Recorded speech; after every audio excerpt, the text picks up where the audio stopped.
بسم اللہ الرحمن الرحیم۔ عن ابن عمر قال قال رسول اللہ صلی اللہ علیہ وسلم من لبس الحریر وشرب فی الفضہ فلیس منا۔ یہ المعجم الصغیر طبرانی سے روایت لی گئی ہے، اس کا رقم ہے 698۔ ترجمہ ہے، ابن عمر رضی اللہ عنہ کا بیان ہے۔ ابن عمر یعنی عبداللہ بن عمر، سیدنا عمر کے صاحبزادے۔ ابن عمر رضی اللہ عنہ کا بیان ہے کہ رسول اللہ صلی اللہ علیہ وسلم نے فرمایا، جس نے ریشم پہنا اور چاندی کے برتنوں میں پانی پیا وہ ہم میں سے نہیں ہے۔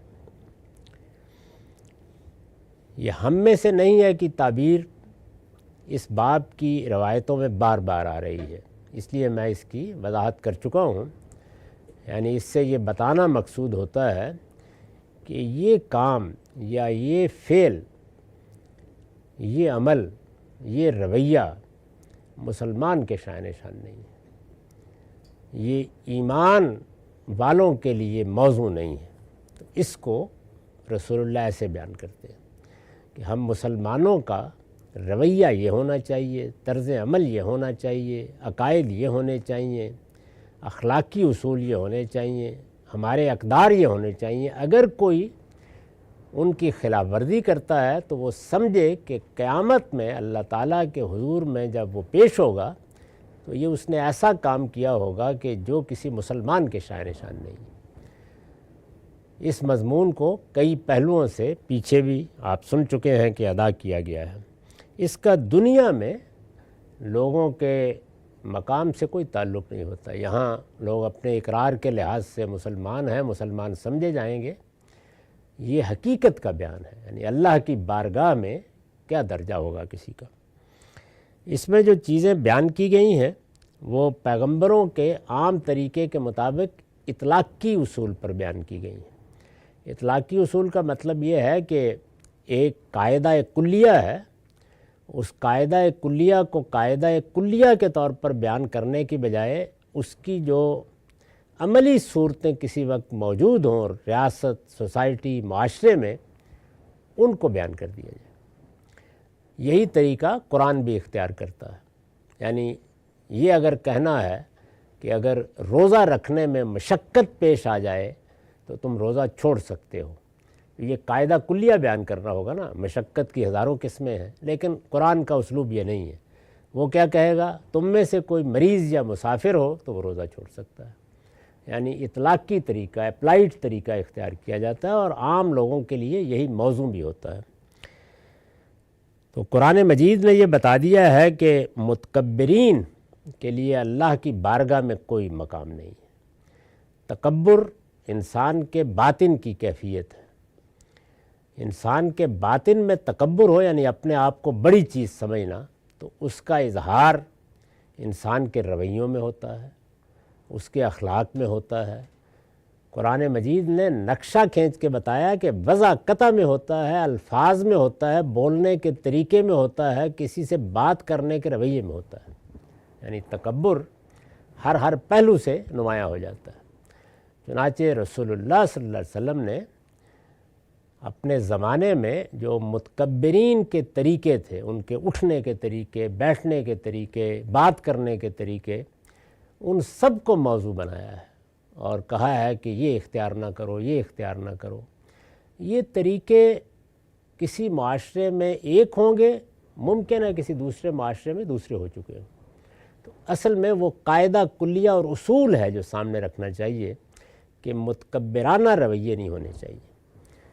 ذرا اندازہ کیجئے کہ ایک معاشرت ہے جس میں لوگ کھجور کے تنوں سے اپنے گھر پاٹتے ہیں، جس میں کچی اینٹوں کے مکان بنائے جاتے ہیں، جس میں لوگ ایک طرح سے دیہاتی سی جھونپڑیوں میں رہتے ہیں۔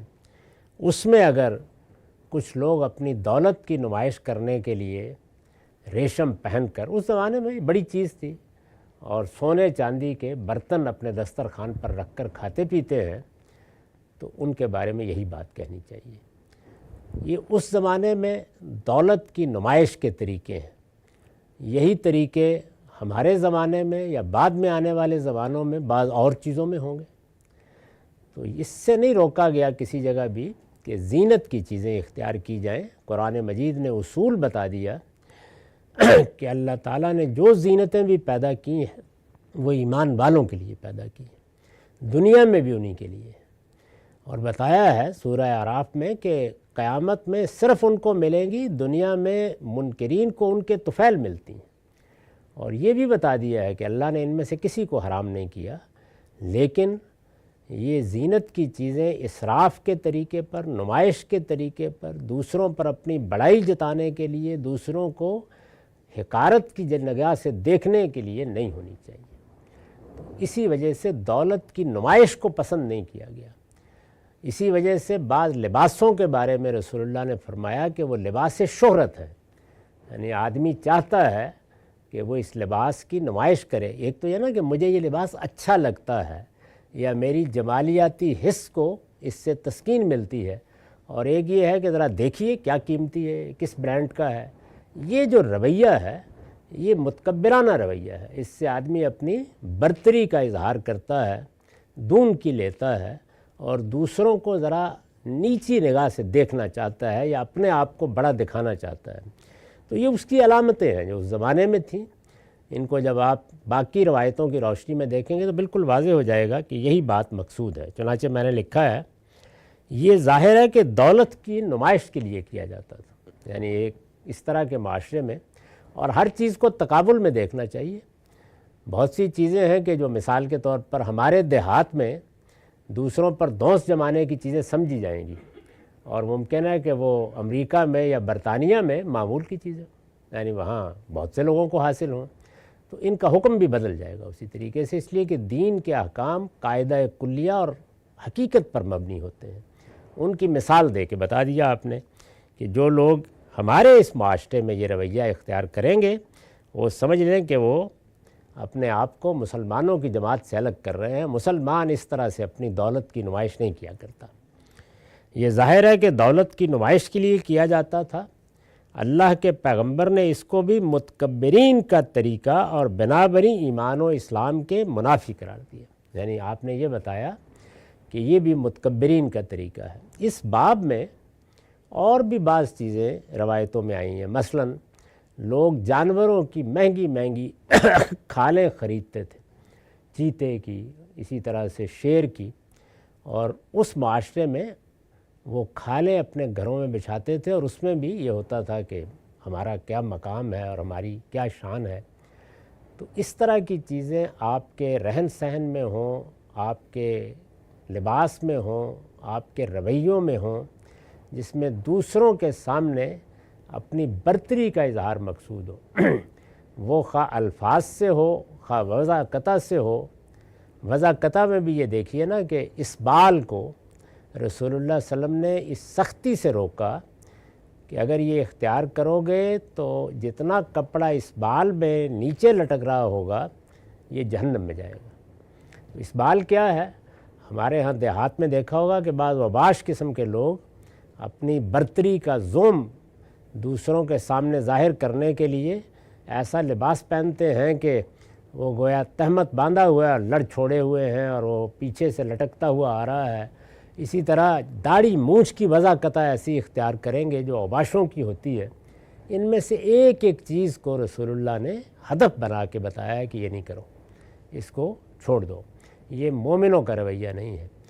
تو سبق کیا ہے؟ سبق یہ ہے کہ ہماری گفتگو، انداز، اٹھنا بیٹھنا، بات کرنا، دوسروں سے معاملہ کرنا، چھوٹوں سے بات کرنا، اپنے زیر دستوں سے بات کرنا، سب میں تواضع اور عبدیت، بندگی کی جھلک ہونی چاہیے۔ تو یہ جھلک ہے جو مقصود ہے، کسی زینت کے استعمال سے روکنا مقصود نہیں ہے۔ وہ اپنے حالات کے لحاظ سے استعمال کریں۔ اس میں اتنی سختی سے کہا ہے کہ من حرم زینت اللہ التی اخرج لعبادہ، میں نے یہ زینتیں اپنے بندوں کے لیے پیدا کی ہیں، ان کو حرام کون کرتا ہے؟ تو حرام نہیں ہے کوئی چیز، اس کو تقابل میں دیکھیے کہ میں اس وقت اپنی جمالیات کی حس کی تسکین کر رہا ہوں یا میں دوسروں پر دھونس جما رہا ہوں۔ اسراف، فضول خرچی، نمائش، یہ ہمارے دین میں ممنوع ہے۔ وآخر دعوانا الحمدللہ۔